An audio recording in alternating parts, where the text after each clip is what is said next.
فيلم بيت الضيافة من بطولة جلوريا جويدة، والفيلم من أجمل الأفلام الكوميدية يلي ممكن إن تشوفوها. وبيبدأ الفيلم من لما بنشوف جورجيا مع عمتها وأختها أنجيلا وهن جايبينها من مدرستها بعد ما خلصت دراستها، وبيروحوا حتى يحضروا سباق للخيول وبيكون معهم خطيب أنجيلا. بس جورجيا بيلفت انتباهها شاب موجود وبيكون اسمه أنسليمو، وبيكون من المتسابقين وبنفس الوقت صاحب مطبعة. المهم وبتطلب العمة من جورجيا انه تروح وبتحط رهان على الحصان رقم 5، بس جورجيا الجميلة بتروح وبتحط الرهان على الحصان رقم 3 يلي هو حصان انسليمو، وبيفوز الحصان رقم 5 وبتفرح العمة. بس جورجيا بتقلها سامحيني يا عميمة، راهنت على الرقم 3، وبتنجلط العمة وبتموت.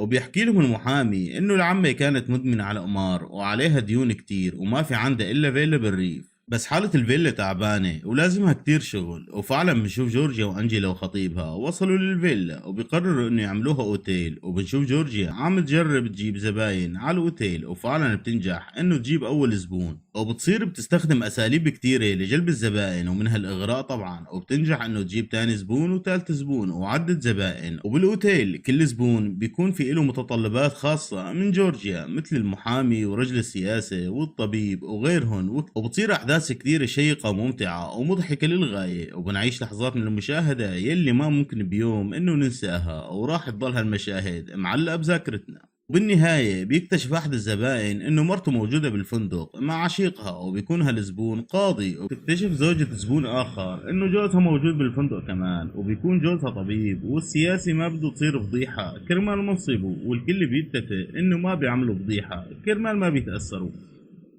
بس جورجيا بتستغل الموقف وبتفرض عليهم انه يشتروا الاوتيل بمبلغ كتير كبير، وبتوفي ديون عمتها وبتنتقل مع انجيلا وخطيبها لفيلا ورثها الخطيب، وبيتفقوا انه يعملوها اوتيل. وبنشوف جورجيا من جديد عم تجرب يجيب زبائن، وبيخلص فيلمنا هون ودمتم سالمين.